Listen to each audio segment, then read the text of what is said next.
You're listening to the Weekend Sport Podcast with Jason Pine from News Talk ZB.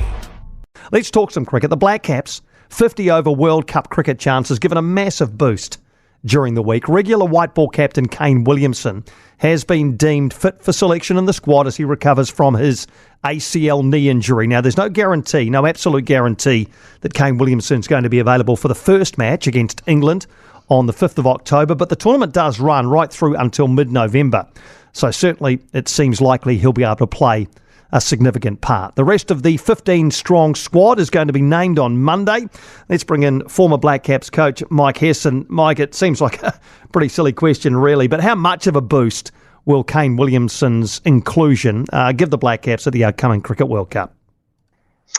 Yeah, look, a huge boost in many areas, really. Obviously, from a batting perspective in India, so obviously the ability for runs over there, and then to be able to share the leadership among the group and probably get the best out of everybody else as well, and add to that a bit of confidence. Has his swifter than expected recovery come as any surprise to you, Mike? He's a very determined character. When people were probably saying you're out of the World Cup, that probably fueled the fire a little bit from Kane's perspective, and how much he enjoys captaining, the white ball side, and obviously, probably a little bit of unfinished business, I guess, having made the last two finals of the 50-over World Cups.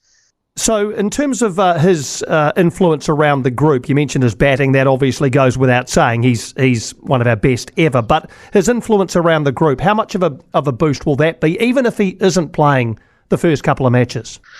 Well, he's a very calm character, and often at a World Cup with his high pressure, whether it be following a poor performance or whatever, like he's not the sort of guy who will overreact. He's a guy who just deal with facts. And that's really important in a group where, you do have a lot of emotional characters. You do have people that feel pressure in different ways. And I think it's, I talk about that shared leadership model. I mean, I think even if he's not playing, he will be there. He will be providing, as I said, that calm head.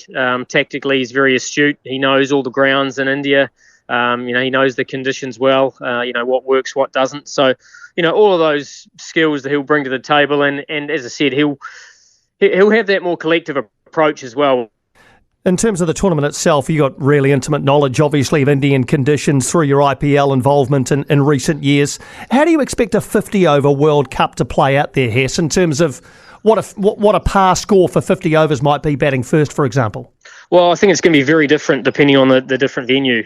India have so many different soils, have so many different grounds that New Zealand will play at. So, got to know and understand, the subtleties of those different grounds.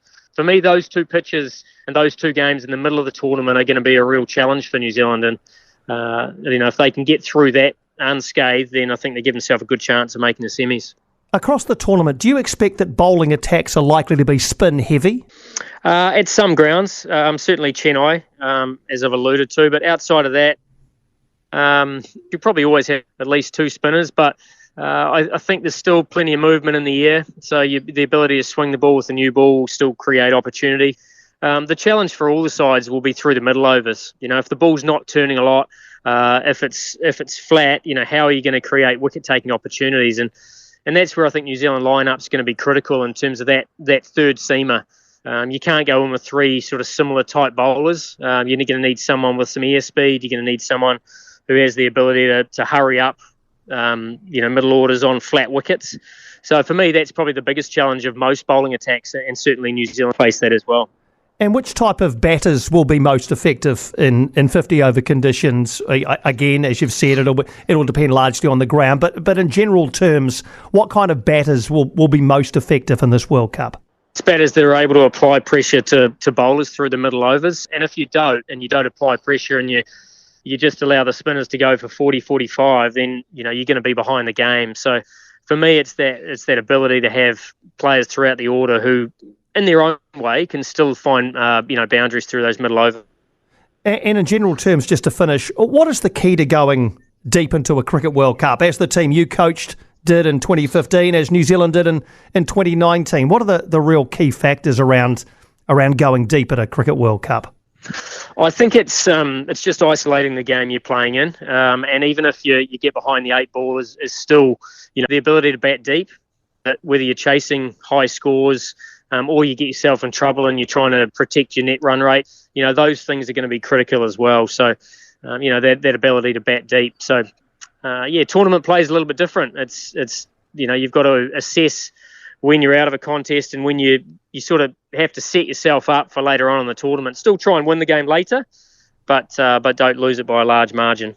Fascinating tournament ahead. Thanks for your insight and analysis, Hess. Look forward to catching up again soon. Appreciate it. Cheers, Piney. Thanks, Mike. Mike Hesson there, former Blackcaps coach, talking about obviously Kane Williamson's involvement in the 50 over World Cup and the World Cup itself. For more from Weekend Sport with Jason Pine, listen live to News Talk ZB weekends from midday or follow the podcast on iHeartRadio.